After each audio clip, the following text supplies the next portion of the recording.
ওই যে রাস্তার মাঝখানে বিশাল এক অজগর সাপ, রাস্তা বন্ধ করে দিয়েছে, কেউ যাইতে পারে না। দুনো দিকের মানুষ দুই দিকে দাঁড়ায় আছে। রে আব্দুল্লাহ, তুই সামনে আসবি না? আব্দুল্লাহ কয়, আজকে এই সুযোগ পাইছি, আজকে আমার জীবনের সুযোগ তৈরি হয়েছে। জ্যোতিষীর তন্ত্র মন্ত্র সত্য নাকি আল্লাহ নামের জিকির সত্য, আজকে প্রমাণ হয়ে যাবে, প্রমাণ হয়ে যাবে। আব্দুল্লাহ ভয় পায় না, ভয় পাওয়ার কোনো কারণ না। যার অন্তরের মধ্যে ইমানের নূর জাগ্রত হয়, যার অন্তরে হালাওয়াতে ইমান পয়দা হয়, যে মানুষটা আল্লাহর পরিচয় পেয়ে যায়, উলায়াত যার হাসিল হয়ে যায়, সে গায়রুল্লাহর কোনো ভয় তার অন্তরে থাকে না, মাখলুকের কোনো ভয় থাকে না, ভয় থাকে শুধুমাত্র খালিকের। আল্লাহ বলে, আলা ইন্না আউলিয়া আল্লাহ লা খাউফুন আলাইহিম ওয়ালা হুম ইয়াহজানুন। ওলি আল্লাহ যারা, তাদের কোনো ভয় নাই, তাদের কোনো চিন্তা নাই, তাদের কোনো পেরেশানি নাই, কোনো ভয় তাদের নাই। এজন্যই আব্দুল্লাহর মনের ভিতরে ওই বিশাল অজগর সাপের কোনো ভয়ভীতি নাই। কারণ আল্লাহ পাক রব্বুল আলামিন বলেছেন, আদ-দুনিয়া খুলিকাত লাকুম ওয়া আনতুম খুলিকতুম লিল আখিরা। দুনিয়া আল্লাহ সৃষ্টি করেছেন তোমাদের গোলামির জন্য, আর তোমাদেরকে আল্লাহ বানাইছেন আখিরাতের জন্য। অতএব তোমরা যদি আখিরাতের কাম করো, তামাম দুনিয়া তোমাদের গোলামি করবে। আখিরাতের কাম যদি তোমরা করো, গোলামি করবে তামাম দুনিয়া। বাঘ তোমার গোলামি করবে, সাপ তোমার গোলামি করবে, আসমান জমিন তরুলতা পশু পাখি দেওদানব সব তোমার গোলামি করবে যদি তুমি আখিরাতের কাম করো। কারণ আল্লাহ তোমার বানাইছেন আখিরাতের জন্য, আর দুনিয়া বানাইছেন তোমার গোলামির জন্য। এজন্য আমরাও তো দেখতে পাই, যারা আখিরাতের পাগল ছিলেন, তামাম দুনিয়া তাদের গোলাম হয়ে গেছে। হ্যাঁ, এ ভাই, আমাদের সিলেটের বাহুবল এলাকার বহুত বড় একজন বুজুর্গ ছিলেন, আব্দুল হামিদ সাহেব রাহিমাহুল্লাহ। রশিদপুর চৌমনির মধ্যে এসে আসলেন। ওই চৌরাস্তার মধ্যে বিশাল একটা বাঘ বসে আছে রাস্তার মাঝখানে, কেউ যাইতে পারে না, নড়তে পারে না, চড়তে পারে না। বাঘটা মাঝ রাস্তার মাঝখানে বসা। ওই এলাকাটা হলো পাহাড়ি এলাকা, চতুর্দিকে পাহাড়, মানুষজন দূরে দাঁড়ায় আছে। আল্লাহর ওলি আসতেছেন, মানুষেরা কয়, হুজুর যায়েন না, রাস্তার মাঝখানে রয়্যাল বেঙ্গল টাইগার বসা। আল্লাহর ওলি তিনি তো আখিরাতের পাগল, আল্লাহর খাস গোলাম। বাঘ ভাল্লুকের ভয় তার অন্তরে থাকার কথা না, কারণ তার তো অন্তরে ইয়াকিন, বাঘকে আল্লাহ আমার ক্ষতি করার জন্য পাঠায় নাই, আল্লাহ বাঘ বানাইছে আমার গোলামি করার জন্য। সুবহানাল্লাহ। আসলেন বাঘটার কাছে, আইসা কানে ধরলেন, কানে ধইরা বলতেছেন, আরে বাঘ, তোর থাকার জায়গা, রেস্টের জায়গা, ঘুমানোর জায়গা, রাস্তা নয়, তোর বাসস্থানের জায়গা হলো জঙ্গল। রাস্তা হলো আল্লাহর বান্দাদের হাঁটা চলা করা রাস্তা, হাঁটা চলা করার জন্য। কেন তুই সমস্যা সৃষ্টি করো? তুমি তোমার জঙ্গলে চলে যাও। কানে ধরে বাঘটারে জঙ্গলের দিকে রূপ করাইয়া দিলেন। বেশ কিছুক্ষণ জায়গা তিনি বাঘের কানে ধইরাও তারে আগায়া দিলেন। হাজারো মানুষজন তাকায় তাকায় শুধু দেখছে, যেই বাঘের কাছে যাবার সাহস কারো নাই, সেই বাঘের কান ধরে তারে জঙ্গলের দিকে পাঠায় দিলেন। কে তিনি? তিনি আখিরাতের পাগল একজন আল্লাহর বান্দা। আদ-দুনিয়া খুলিকাত লাকুম ওয়া আনতুম খুলিকতুম লিল আখিরা। मैं तालिम मौला हूँ मेरे इश्क निराला, मैं तालिब मौला हूँ मेरे है जुमला जहाँ जिनके तजल्ली से उजाला, है जुमला जहाँ जिनके तजल्ली से उजाला। मैं दरुद जखा गैर खुदा यार नदारम, जुज़ियाद खुदा ही चे दिगर कार नदारम, जुज़ियाद खुदा ही चे दिगर कार नदारम। এ ভাইয়ের জন্য বলতেছি, একটু মনোযোগ দিয়ে শুনো রে আল্লাহর গোলাম। উজানির পিসাব রাহিমাহুল্লাহ কারি ইব্রাহিম সাহেব আল্লাহর ওলি গোড়ার পিঠে সোয়ার হইয়া জঙ্গলের পাড় দিয়ে কোথাও যাইতেছেন। দেখতে পেলেন একটা মসজিদ। ওই মসজিদটা জঙ্গলের ভিতরে, কেউ নাই, মানুষজন কেউ নাই। মসজিদটা দেখে গোড়ার পিঠ থেকে তিনি নামলেন, আর মনে মনে ভাবলেন, মসজিদ দেখার পর মসজিদের হক হলো তার মধ্যে 2 রাকাত নামাজ পড়া। সুযোগ থাকলে আল্লাহর ঘর মসজিদ দেখা মাত্রই সেখানে 2 রাকাত নামাজ পড়া, এটা মসজিদের একটা হক, মসজিদের একটা দাবি, মসজিদের একটা চাহাত। আল্লাহর ওলি ঘোড়ার পিঠ থেকে নাইমা তিনি মসজিদের ভিতরে ঢুকলেন।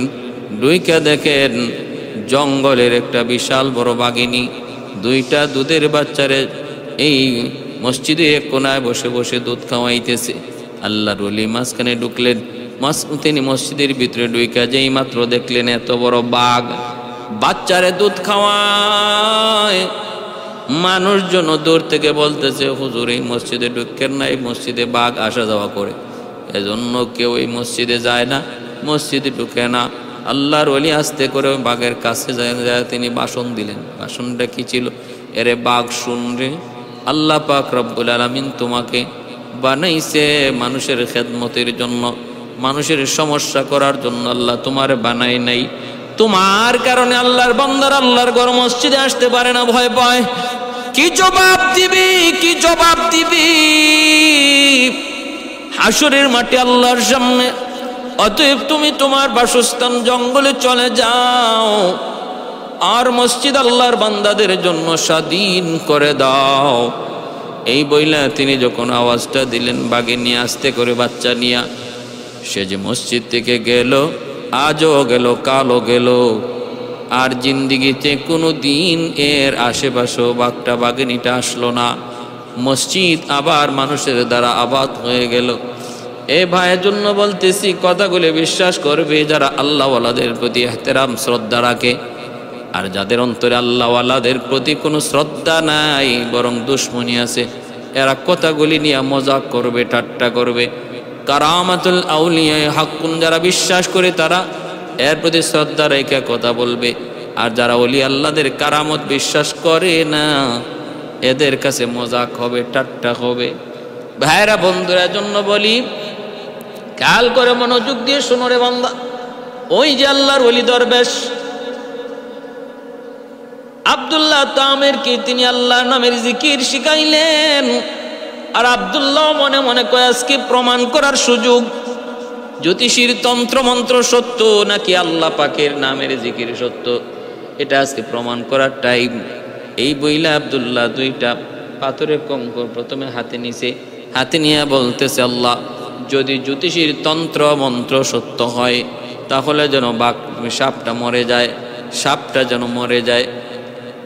তন্ত্র মন্ত্র পইরা যখন সে এই পাথরে ফু দিয়া পাথরটা সাপের দিকে মারল, সাপ মরবে দূরের কথা, সাপ আরো রাগান্বিত হইয়া ফুসফাস করে উঠল।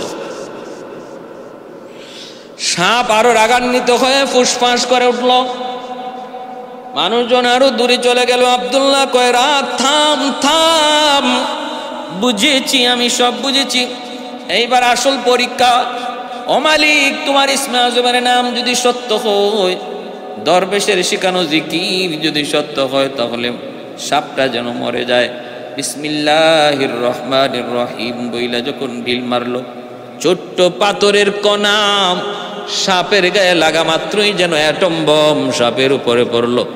এত বড় বিশাল সাপ মুহূর্তের মধ্যেই জাগাতে মারা গেল। মানুষের মধ্যে হইচই পড়ে গেল। মানুষেরা আব্দুল্লাহ কি জানি মন্ত্র শিখতেছে রে, কি জানি মন্ত্র শিখতেছে। পরের দিন দেখা যায় বাঘ রাস্তার পাশে দাঁড়ানো। মানুষজন ডাক দিয়া কয়, আব্দুল্লাহ আজকে আসবি না, আজ কিন্তু সাপ নয়, আজকে কিন্তু রয়্যাল বেঙ্গল টাইগার, কলিজারা পর্যন্ত চিবায় খেয়ে ফেলবে। আব্দুল্লাহ কয়, ঠিক আছে, আমার কাছে সব মন্ত্রই আছে। এই বইলা সে বিসমিল্লাহির রহমানির রহিম বইলা এরকম ভাবে পাথরের চাকা দিয়ে ঢিল মারলো। রয়্যাল বেঙ্গল টাইগার আস্তে করে রাস্তা ছেড়ে দিয়া তার মতো জঙ্গলে চলে গেল। আব্দুল্লাহ যেই মাত্র ঢিল মারলো, বাঘটা আস্তে করে ভাগতে শুরু করলো। ভাগতে ভাগতে রাস্তা পরিষ্কার হয়ে গেল, আজও গেল কালও গেল, রাস্তা পরিষ্কার। মানুষজন কয়, আব্দুল্লাহ রে, কি তুমি জাদু মন্ত্র তন্ত্র শিখতেছো? কি মন্ত্র তন্ত্র শিখতেছো? এ আব্দুল্লাহ, একটু আমাদেরকে একটু দাও না, আমাদেরকে একটু শেখাও না, আমাদের একটু উপকার করো না। অমুকে কয় আমার অমুক জ্বর, অমুকে কয় আমার অমুক সমস্যা, অমুকে কয় আমার ওই জন্মগত একটা রোগ। এ আব্দুল্লাহ, একটু দে না, দে না, দে না বাবা, একটু দে না। পানি পড়া দে, ভালো হয়ে যায়। হাত দিয়ে মুইসা দে, ভালো হয়ে যায়। কুষ্ঠ রোগী ভালো হয়ে যায়, অন্ধ রোগী ভালো হয়ে যায়। আব্দুল্লাহ মুস্তাজাবুদ দাওয়া, হাত উঠে আল্লাহর কাছে যা চায় আল্লাহ তাই কবুল করে নে। চারদিকে আব্দুল্লাহ সুনাম ছড়ায় পড়লো, সুনাম ছড়ায় পড়লো। বাদশার দরবারে একজন মন্ত্রী আছিল, কানা মন্ত্রী। ওই কানা মন্ত্রীর কানেও গেল, আব্দুল্লাহ অন্ধ রোগীরে ভালো করে, আব্দুল্লাহ কুষ্ঠ রোগীরও ভালো করে দেয়। এই খবর যখন কানা মন্ত্রীর কাছে যায় পৌঁছলো, কানা মন্ত্রী মনে মনে কয়, তাহলে আমারও তো একটা সুযোগ যায়, বাতিজার কাছে একটু যাই। রাতের অন্ধকারে কানা মন্ত্রী কয়, বাতিজা, মনে বড় আশা নিয়ে আসছি রে বাবা। আল্লাহর দুনিয়াটা কোনোদিন দেখলাম না, আল্লাহর দুনিয়াটা কত সুন্দর তাও দেখলাম না, জানলাম না। চোখ নাই যার দুনিয়া কিছুই নাই, অমূল্য সম্পদ হলো চোখ। এই চোখের জ্যোতি যার নাই, সে তো কিছুই পাইল না, কিছুই দেখলো না। নিজের চেহারাটা পর্যন্ত আজও কোনোদিন দেখলাম না, মা বাবার চেহারা কোনোদিন দেখলাম না। বাবা আব্দুল্লাহ, একটু দে না, এ বাবা একটু সুযোগ করে দে না। এজন্যই রে ভাই, অন্ধ মানুষ দুনিয়াতে সবচেয়ে বড় অভাবী একজন মানুষ। অন্ধ মানুষকে কোনোদিন ঠাট্টা করো না, মজাক করো না। অন্ধ মানুষকে রাস্তা দেখায় দিলে পরে আল্লাহর জান্নাত পাওয়া সহজ হয়, আসান হয়। অন্ধ মানুষকে হাতে ধইরা রাস্তা পার করায় দিলে আল্লাহ খুশি হয়ে যায়, আল্লাহ খুশি হয়ে যায়, আল্লাহ খুশি হয়ে যায়। কারণ দুনিয়াতে তার মতো অভাবী আর কেউ নাই, যে নিজের চেহারাটা পর্যন্ত দেখলো না, নিজের সন্তান বিবি বাচ্চা বাপ মার চেহারাটা দুনিয়াতে দেখলো না। আল্লাহর দুনিয়ার রং, আল্লাহর দুনিয়ার সৌন্দর্য সে বিন্দু পরিমাণও বুঝলো না, দেখলো না। আল্লাহ পাক রব্বুল আলামিন ওই অন্ধ মানুষটা, অন্ধ মন্ত্রী যায় যখন আব্দুল্লাহর কাছে অনুনয় বিনয় করে বলতেছে, আব্দুল্লাহ দে না, একটু আমার চোখটা একটু ভালো করে দে। তুই নাকি কি তন্ত্র মন্ত্র শিখতেছ, জ্যোতিষীর কাছ থেকে কি জানি তুমি শিখতেছ, ওই মন্ত্র বইরা একটু ফু দে না বাবা, একটু ফু দে। আব্দুল্লাহ কয়, তন্ত্র মন্ত্র ফাও, ভুয়া। ও কোস কি? তন্ত্র মন্ত্র যদি ভুয়া হয় তাহলে তোর হাতের ছোঁয়ায় মানুষ ভালো হয় কেমনে, কুষ্ঠরোগী ভালো হয় কেমনে? তুই কি যেন ফু দেস, ফু দিলে পরে সাপ মরে যায়, বাঘ মরে যায় কেমনে? তাহলে এটা কিসের মন্ত্র? আব্দুল্লাহ কয়, চাচা এটা কোনো তন্ত্র মন্ত্র নয়, এই ফুটা হলো আমার মালিকের নাম, আমার মালিকের নাম ইসমে আজম আল্লাহ। কয়, মালিক আবার কি? আব্দুল্লাহ কয়, তোমার মালিক যিনি আমার মালিক তিনি, বাদশার মালিক যিনি তোমার আমার মালিকও তিনি, তামাম কায়নাত সৃষ্টিকর্তা যিনি তিনি হলেন তোমার আমার মালিক, যার নাম হলো আল্লাহ। ওই আল্লাহ পাকের ক্ষমতায় তোমার চোখ ভালো হয়েছে। এই কথা বলতেই তখন ওই লোকটায় তখন বলতেছে, মন্ত্রী, এরে আব্দুল্লাহ, কার নাম নিয়ে তুমি ভালো করো আমার এত জানার প্রয়োজন নাই, তুমি আমার চোখটা ভালো করে দাও, যেভাবে খুশি করো। আব্দুল্লাহ তখন বলতেছে, চাচা যান, একটা শর্ত আছে, শর্তটা হলো আমি আল্লাহর কাছে চাইব তোমার সুস্থতার জন্য, বাকি মঞ্জুর করার দায়িত্ব, মঞ্জুর করার বিষয় হলো আল্লাহর। আল্লাহ যদি চায় তাহলে তুমি সুস্থ হবে, আমি শুধু আল্লাহর কাছে একটু চাইব, আল্লাহ যদি না চায় সুস্থ হতে পারবে না। কয় জন্য কি করা লাগবে? কয় আল্লাহর উপর ঈমান আনতে হবে। ঈমান, তুমিও কালেমা পড়ে মুসলমান হওয়া লাগবে চাচা। যদি তুমি কালেমা পড়ে মুসলমান হয়ে যাও, আল্লাহর উপর যদি তুমি রাজি হয়ে যাও, আল্লাহর উপর যদি ঈমান আনো, আল্লাহ তোমার উপর রাজি হয়ে যাবে। তখন আল্লাহ পাক রব্বুল আলামিন আমার সুপারিশটাও আল্লাহ পাক তখন কবুল করবে। অতএব তোমাকে ঈমান আনা লাগবে। কানা মন্ত্রী কয় আমার চোখ নাই, অর্থাৎ আমার জীবনই নাই। ঈমান আনলে যদি চোখ ফিরে পাই তাহলে কোনো আপত্তি নাই। বাবা আব্দুল্লাহ, আমি এই মুহূর্তে কালেমা পড়লাম, লা ইলাহা ইল্লাল্লাহ ঈসা রূহুল্লাহ। কালেমা পাঠ করে সেও মুসলমান হয়ে গেল। এরপর আব্দুল্লাহ চোখের মধ্যে হাত বুলায় দিল। মুহূর্তের ভিতরে জন্মন্ধ মানুষটা আবার চোখ ফিরে পাইল। জন্মন্ধ মানুষটা চোখ ফিরে পাইল। পরের দিন সকালবেলা বাদশা তার মন্ত্রী পরিষদের মিটিং এর মধ্যে বসা, একজন একজন করে বাদশা মত নেয়। যখন কানা মন্ত্রীর কাছে আসে, বাদশা কয় কিরে কানা একটু বল তোর মধ্যে। এমনি কানা মন্ত্রী কয় বাদশা যাপনা কানা বইলেন না, একটু ভালো করে দেখেন। বাদশাহ তাকায় দেখি কানা মন্ত্রীর চোখ ভালো হয়ে গেছে, বড় বড় চোখে তাকায় আছে। কিরে তোর চোখ ভালো হইলো কেমনে, চোখ পাইলে কেমনে? কয় আমার মালিক দিছে, আমার মালিক। বাদশাহ কয় তোর মালিক আবার কেডা? তোর মালিক তো আমি। তুমি আমার মালিক? তুমি আমার মালিক সম্পূর্ণ ভুয়া মালিক। আমার আসল মালিক বলেন আমার আল্লাহ, যেই মালিক তোমাকেও বানাইছে, আমাকেও বানাইছে, আসমান জমিন বানাইছে। ঈমান যার অন্তরে একবার ঢুকে যায় সেটারে গোপন রাখা যায় না রে ভাই, যত চেষ্টাই তুমি করো না কেন। কারণ সূর্যের পাওয়ারের চেয়ে ওই ঈমানের পাওয়ার অনেক গুণ বেশি। সূর্যের আলো যেমন ভাবে কোনোভাবেই সেটা গোপন রাখা যায় না, সূর্যের আলো আটকায় রাখা যায় না। পৃথিবীর পূর্ব আকাশে সূর্য উঠলে পরে সূর্যের আলো কেউ আটকায় রাখতে পারে না, পৃথিবীটা আলোকিত করে দেয়। ঠিক তেমনি ভাবে একজন মানুষের অন্তরের মধ্যে যখন ঈমানের নূর অন্তরে ঢুকে যায়, তখন এই নূরটারও কোনোদিন চাপায় রাখা যায় না, সূর্যের আলোর মতোই সেটা বেরিয়ে যায়। ঈমানের নূর যার অন্তরে ঢুকে সেটারে গোপন রাখা যায় না, প্রকাশ হয়ে যায়। চেষ্টা করো, গোপন রাখা যায় না। হযরত বেলাল হাবশী রাদিয়াল্লাহু তাআলা আনহু এত করে বুঝানো কলরে, বেলাল মুসলমান হয়েছো কিন্তু এখনো তুমি গোলাম, উমাইয়ার গোলাম। এবং উমাইয়া হলো চরম দুশমন ইসলামের, মুসলমানের নবীর। যদিও টের পায় তুমি মুসলমান হয়েছো তাহলে তোমাকে রাখবে না, তোমাকে হত্যা করে ফেলবে। ও বেলাল, না না, তুমি তোমার ইসলাম প্রকাশ করবা না। কিন্তু যতই বলেন বেলাল তো গোপন রাখতে পারে না, কারণ ঈমান তো গোপন রাখার বস্তু নয়। বেলাল জবান দিয়ে আহাদ আহাদ বলতেছে, আহাদ আহাদ বলতেছে। আবু বকর সিদ্দিক কানে কানে যায় বলে, বেলাল একটু হিকমত অবলম্বন করো। ও বেলাল, তাদেরকে খুশি করার জন্য তুমি একবার তাদের নাম, তাদের দেবদেবীর নাম বলো, অথবা নীরব থাকো, আল্লাহর নামটা বলা বন্ধ রাখো। আল্লাহর নামটা আহাদ আহাদ নামটা একটু বলা বন্ধ রাখো। ও বেলাল, যা দেখতেছি তোমাকে হত্যা করে ফেলবে, মেরে ফেলবে। কারণ সূর্যের আলোতে দিনের বেলা চাপায়া রাখে আর বুকের উপরে পাথর চাপা দিয়া রাখে।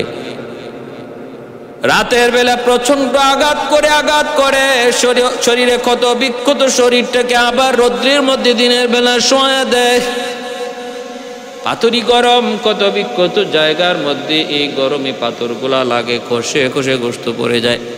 বেলাল আবু বকর সিদ্দিক রাদিয়াল্লাহু তাআলা আনহুকে বলে, আবু বকর, আমি তো চাই জবান বন্ধ রাখতে, কিন্তু আমার জবান তো পারে না।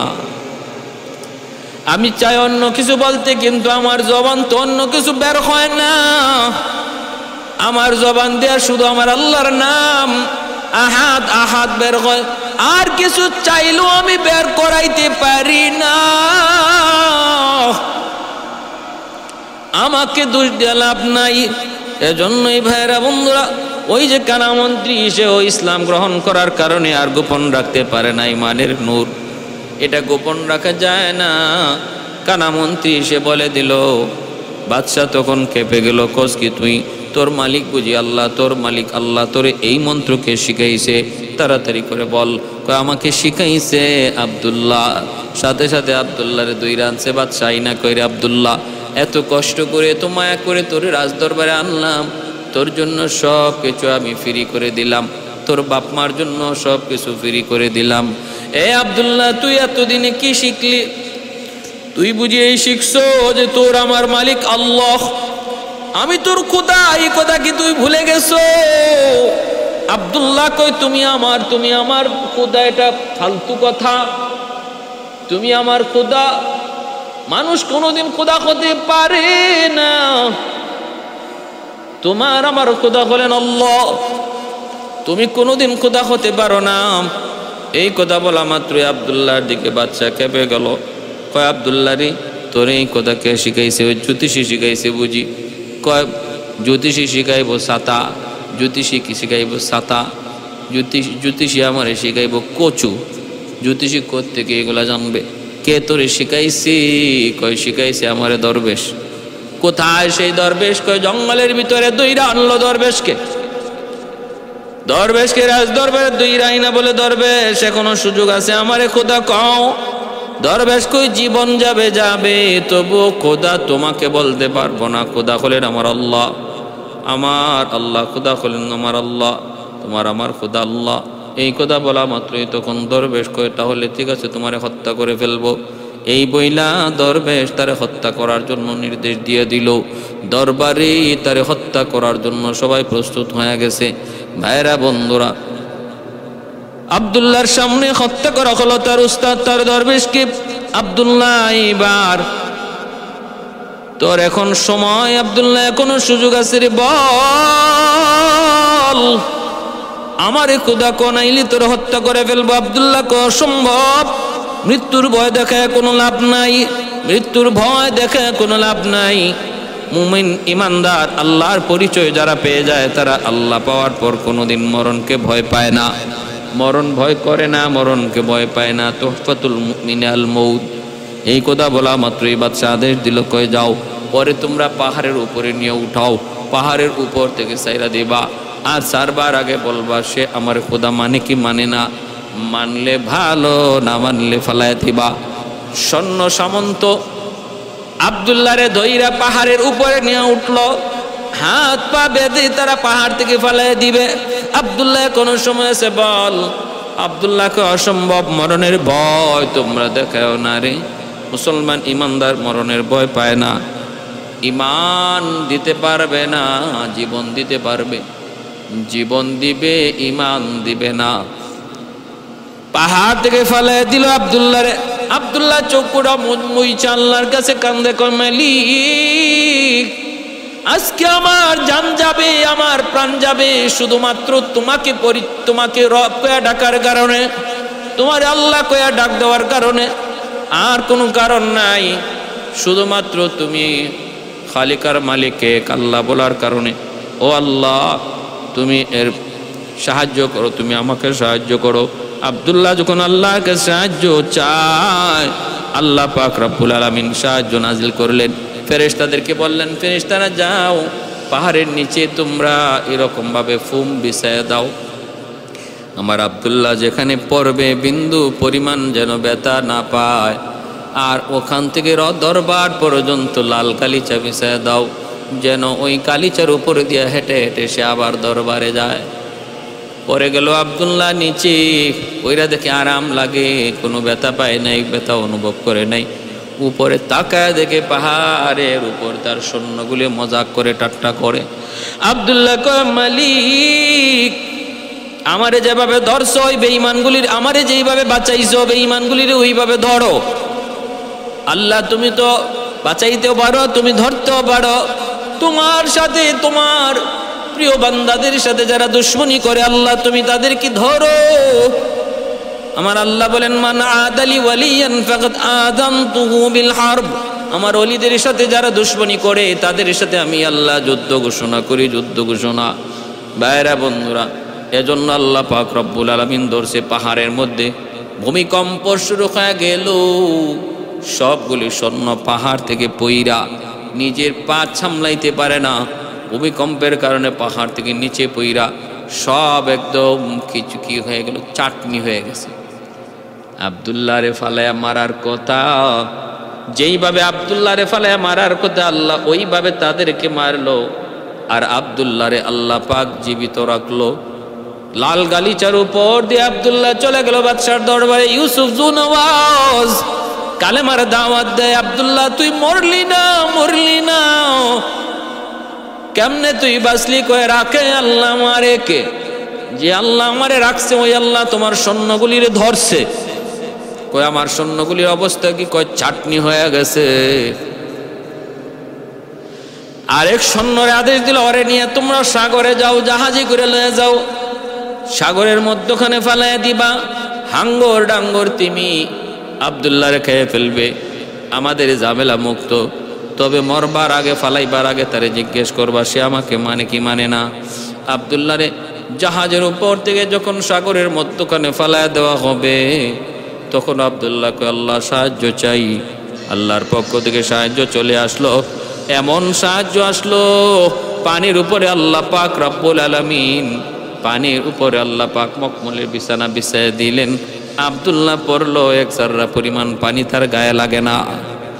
মখমলের বিছানা, মখমলের চাদর, আবার লাল গালিচা বিছায় আল্লাহ পাক রব্বুল আলামিন একদম বাদশার দরবার পর্যন্ত পৌঁছায় দিলেন।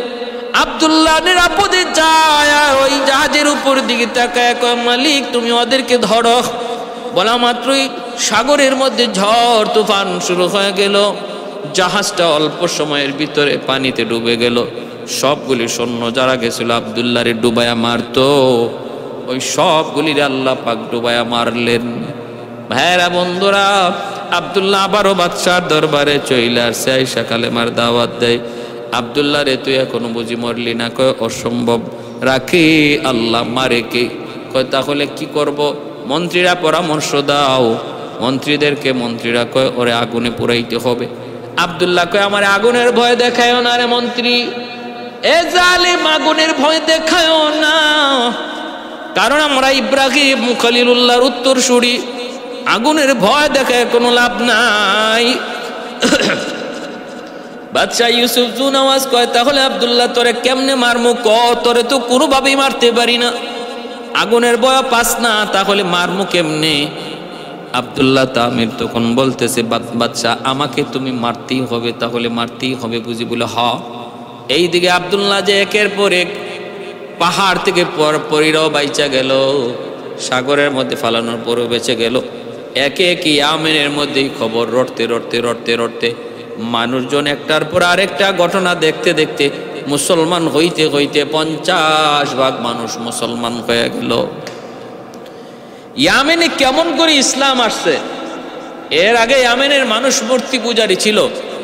এই আব্দুল্লাহ তামের ইয়ামেনকে একটা ইসলামী রাষ্ট্র পরিণত করার পিছনে আল্লাহ তার এই গোলামকে একটা উসিলা বানিয়ে রাখছেন। আমার ভাইরা,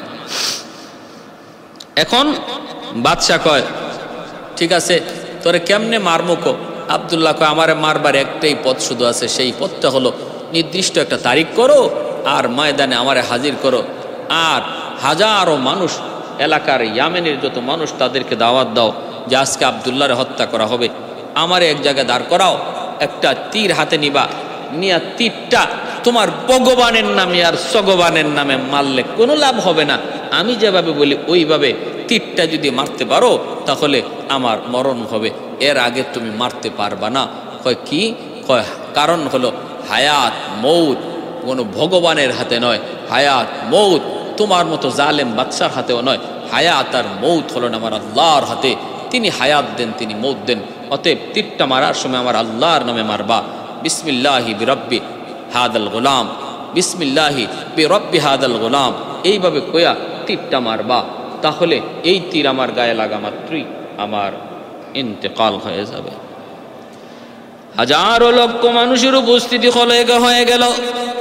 ইয়ামেনের অর্ধেক মানুষ এমনিতেই মুসলমান, বাকি অর্ধেক এখনো রয়েছে, হয় নাই।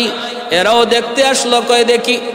উপস্থিত জনতার ভিতরে আব্দুল্লাহ একটা ভাষণ দিল। আব্দুল্লাহ কয়, শোনো, ইয়ামেনের জনগণ বাচ্চা আমাকে কতভাবে চেষ্টা করলো হত্যা করার জন্য, পারে না, কোনোভাবেই আমাকে মারতে পারে না।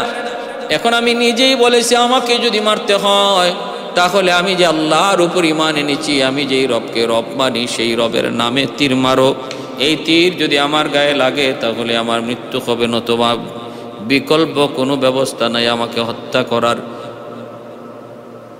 আপনারা সাক্ষী, আমি চলে যাব, কিন্তু আমি চাই আমি এক আব্দুল্লাহ চলে গেলে হাজারো আব্দুল্লাহ যেন ঘরে ঘরে জন্ম হোক। বিসমিল্লাহি রাব্বি হাদাল গোলাম কয়ে তীর মারলো। এই তীরটা আব্দুল্লাহর কপালের মধ্যে লাগলো, লাগা মাত্রই সাথে সাথে আব্দুল্লাহ জমিনে পড়ে গেল, বিদায় নিল, শহীদ হয়ে গেল। এই দৃশ্য দেখা মাত্রই উপস্থিত আরো যে 50 ভাগ মানুষ, তারা এখনো বাকি আছিল, কালেমা পড়ে নাই। এরাও সাথে সাথে কালেমা পড়ে মুসলমান হয়ে গেল। अंदाज बया गरचे बहुत शौक नहीं है, अंदाज बया गरचे बहुत शौक नहीं है, शायद के उतर जाए तेरी दिल में मेरी बात, शायद के उतर जाए तेरी दिल में मेरी बात, या वसात अफलाक में तकबीर मुसलसल, या वसात अफलाक में तकबल, या खाक के आगोश में तस्बीह मुनाजात, या खाक के आगोश में तस्बीह मुनाजात। ओ मजहब मुर्दान खुदा गाहो खुदा माज, ए मजहब मुल्लाओ जमादात व नबातात, ए मजहब मुल्लाओ जमादात व नबातात। বাদশাহ এবার কয়, কিরে মন্ত্রীরা, এখন কি হইল? আব্দুল্লাহরে মাইরা লাভ হইল না লস হইল? এখন তো দেখা যায় ইয়ামেনের সব মানুষ কালেমা পরে মুসলমান হয়ে গেছে, এখন কি করবা? মন্ত্রীরা কয়, আপনি 60 হাত দৈর্ঘ্য 60 হাত প্রস্থ একটা বিশাল, 60 হাত গভীর একটা বিশাল গর্ত বানান, আর এই গর্তের মাঝে একজন একজন করে দইরা আনমু, জনগণ আইনে কমু আপনারে খোদা সেজদা দিত, যদি দেয় তাহলে তো ভালো, আর যদি না দেয় ধাক্কা দিয়ে এই আগুনের অগ্নিকুণ্ডে ফালাইয়া দেব। বাদশাহ মন্ত্রী পরিষদ সব আগুনের পাড়ের মধ্যে সিংহাসন লইয়া বইছে, আর জনগণ ধইরা আনে, আইনা কয় বাদশারে সেজদা কর, যদি সেজদা করে তো ভালো সারে, আর যদি সেজদা না করে তাহলে ধাক্কা দিয়ে আগুনে ফালাইয়া দেয়। মন্ত্রীরা কয়, কোনো চিন্তা করবেন না, জনগণ আমাদের সাথে থাকলে থাক, না থাকলে নাই, আমাদের বাহিনীর কোনো অভাব নাই, পুলিশ বাহিনী, র্যাব বাহিনী, আর্মি বাহিনী, সব বাহিনী আমাদের আছে, জনগণ থাকলে থাক, না থাকলে নাই, আর থাকবে না কেন, পিটায়া সব একদম একদম এক দাঁড় করে ফেলবো, সাইজ করে ফেলবো, আর যদি তাও না মানে আগুনে পুড়াইয়া মারবো। এই হলো জালেমদের জুলুমের নমুনা। বাদশাহ যখন এইভাবে ঘোষণা দিয়ে দিছে, একজন একজন করে আনে আর একজন একজন করে আগুনে ফালায়। আল্লাহ এই কথাই পবিত্র কোরআনের সূরা বুরুজে বলেছেন, ওয়ামা নাকামু মিনহুম ইল্লা আন ইউমিনু বিল্লাহিল আজিজিল হামিদিল্লাযী লাহু মুলকুস সামাওয়াতি ওয়াল আরদ ওয়াল্লাহু আলা কুল্লি শাইইন শাহীদ। আল্লাহ পাক রব্বুল আলামিন বলেন, ওই দিন ইমানদারদেরকে যে শাস্তিটা দিয়েছিল এর একটাই শুধু অপরাধ, তাদের একটাই অপরাধ, তারা ইমানদার, তারা মুমিন, একটাই তাদের অপরাধ, তারা মুমিন, তারা ইমানদার, তারা আমি আল্লাহকে বিশ্বাস করেছে, এটাই শুধু তাদের অপরাধ, আর কোনো অপরাধ নাই। আল্লাহ পাক রব্বুল আলামিন বলতেছে, ওয়াস-সামা'i যাতিল বুরুজ ওয়াল ইয়াউমিল মাউউদি ওয়া শাহিদিন ওয়া মাশহুদ কুতিলা আসহাবুল উখদুদ কুতিলা আসহাবুল উখদুদ। আল্লাহ 4টা কসম খেয়ে বলে, ওই যে গর্তের কিনারার মধ্যে যেই মানুষগুলা বসা ছিল, গর্ত খননকারীরা, এরা ধ্বংস হোক, ধ্বংস হোক। কুতিলাল। ভাইয়েরা, বন্ধুরা, আল্লাহ বলেন, والسماء ذات البروج واليوم الموعود وشاهد ومشهود قتل أصحاب الأخدود النار ذات الوقود إذ هم عليها قعود وهم على ما يفعلون بالمؤمنين شهود তামসা দেখতেছিল যারা আগুনের কিনারার বৈশা বৈশা যারা তামসা দেখতেছিল ইমানদারকে আগুনে ফালায় আর ওরা বসে বসে তামসা দেখে এরা সব ধ্বংস হোক। আল্লাহ পাক রব্বুল আলামিন এই ঘটনাটাই উল্লেখ করেছেন। একজন ছয় মাসের বাচ্চা নিয়ে মহিলাটাকে হাজির করা হলো। মহিলাকে ডাক দিয়া কইতেছে, মহিলারে তুই খোদা ক বাদশারে সেজদা করো, অসম্ভব কয় অসম্ভব, অসম্ভব কয় নাইলে কিন্তু আগুনে ফালায় দেব। মহিলা কয় আগুনে ফালায় কোনো লাভ নাই, কোনো অসুবিধা নাই, তবু ইমান দেব না। কয় বাচ্চাটারে কিন্তু আগুনে ফালায় দিব। মহিলা কয় বাচ্চার ভয় দেখাও না, আমরা বিবি হাজেরার উত্তরসূরি, আমাদের পূর্বপুরুষ সন্তান কুরবানি দিয়ে তারা অভ্যস্ত, অতএব সন্তানের ভয় দেখা লাভ নাই। টান দেয়া বাচ্চাটারে আগুনে ফালায় দিল। 6 মাসের দুধের বাচ্চা আগুনে পইরা সে বাসন দিল। বাসনটা ছিল এমন আগুন। ও মা, তুমি দেখতেছো এটা আগুন, বাস্তবে এটা আগুন নয়। আল্লাহ এই আগুনটারে ফুলের বাগান বানায়া দিছে ইব্রাহিম খলিলুল্লাহর মতো। সুবহানাল্লাহ। ইব্রাহিম খলিলুল্লাহ যেইভাবে আগুনকে আল্লাহ বা ফুলের মালা বানাইছিলেন এরম বানায় দিছে। মা তুমি কোনো ভয় পেও না। এই ভাষণটা দিল আর মারও আগুনে ফালাইয়া দিল। ভাইরা বন্ধুরা, সমস্ত মানুষজন উপস্থিত, ছোট্ট এই বাচ্চাটার দুধের বাচ্চার এই ভাষণটা তারা শুনতে পেয়েছিল। এর পরে আল্লাহ পাক কয় অনেক হইছে, এখন আর না, এরে আগুন তোরে আমি আল্লাহ আদেশ দিলাম জালেমগুলিরে ধর। আগুন নিচ থেকে লাফ দিয়ে উপরে উঠে গেল। উপরে ওইটা মন্ত্রী পরিষদ যা ছিল সবের গায়ে আগুন ধরলো, চাপ দিয়া ধরলো আগুন। আর বাদশাহ ইউসুফ জুনাওয়াজের পিছনে পিছনে একটা আগুন দৌড়াইতে লাগলো। বাদশাহ চোখের সামনে দেখতেছে তার অমুক মন্ত্রী জ্বলতেছে, অমুক মন্ত্রী জ্বলতেছে, অমুক জ্বলতেছে। আর সে তখন দরবারের দিকে দৌড়াইতেছে, পিছন দিকে একটা আগুন তারে দৌড়াইতেছে। দৌড়াইতে দৌড়াইতে রাজ দরবারের ভিতরে নিয়ে ঢুকাই দিছে জালেমকে। পিছনে পিঠ লেগে গেছে দেয়ালে, এখন আর লড়তে পারে না, চড়তে পারে না। বাদশাহ যখন পিছনে আর যাইতে পারে না, আগুনটা তার পাশে যাইয়েই তারে ঝাঁপ দিয়ে ধরলো। কোনো কোনো রাওয়ায়াতে এসেছে সে দৌড়তে দৌড়তে সাগরে চলে গেল। আবার কোনো রাওয়ায়াতে এসেছে জালেম বুখতে নসর বাদশার মাধ্যমে আল্লাহ এই জালেমকে আল্লাহ খতম করলেন। আগুনে পুরাইয়া পুরা দরবার আল্লাহ খতম করলেন। অতএব জালেমের জুলুমের শেষ আসেনি না নাই? পরিণাম ভালো নয়, সব জুলুমেরই শেষ আছে। আল্লাহ ধরে না, ধরলে আল্লাহ ছাড়ে না। আল্লাহর ধরা বড় কঠিন। ইন্না বাতুশা রাব্বিকা লাশাদীদ। বহুত বড় এক অগ্নি পরীক্ষার ঘটনা আল্লাহ পবিত্র কোরআন সূরা বুরুজের মধ্যে উল্লেখ করে তার হাবিব এবং গোটা মুমিন জাতিকে আল্লাহ মেসেজ দিলেন, যারাই ঈমান এনেছো মনে কইরো না যে তুমি ঈমান আনার দ্বারাই তুমি জান্নাতি হয়ে গেছো। যতজনে দৌলতে ঈমান আনছো, ঈমান পাইছো, এই ঈমানের পরীক্ষা কম বেশি তোমার জীবনে আসবে। এই ঈমানের পরীক্ষা কম বেশি আসবে। যার ঈমান যত মজবুত হবে তার পরীক্ষা তত কঠিন হবে। কারো পরীক্ষা জীবনে হবে একবার, কারো পরীক্ষা জীবনে হবে বহুবার। অতএব পরীক্ষার মাধ্যমে ঈমানের স্তর, ঈমানের মর্যাদা, ঈমানের মাকাম আল্লাহ পাক ঈমানকে মজবুত করবে আর তার জান্নাতে মাকাম আর মর্যাদা আল্লাহ বাড়াইয়া দিবে। অতএব ভাইয়েরা, আমরাও যারা ঈমানদার মুমিন, আমাদের জীবনে আল্লাহ পাকের পক্ষ থেকে ছোট বড় ঈমানের পরীক্ষা আসবে। ওই পরীক্ষায় আমরা হতাশ হব না, আমরা নিরাশ হব না। সর্বদা আমরা পরীক্ষার মধ্যে মজবুত থাকব, আল্লাহর উপরে ইয়াকিন আর ভরসা রাখব, সর্বদা আল্লাহর সাহায্য চাইব। যে মানুষটা আল্লাহর হুকুমের উপর মজবুত থাকবে, আল্লাহর গাইবি মদদ আর সাহায্য তার সাথেই থাকবে। আল্লাহ আমাদের সবাইকে এই কথাগুলোর উপর আমল করার এবং নিজের ঈমান আমলকে মজবুত রাখার তৌফিক আল্লাহ দান করুন। ওয়া আখির দাওয়ানা আনিল হামদুলিল্লাহি রাব্বিল আলামিন।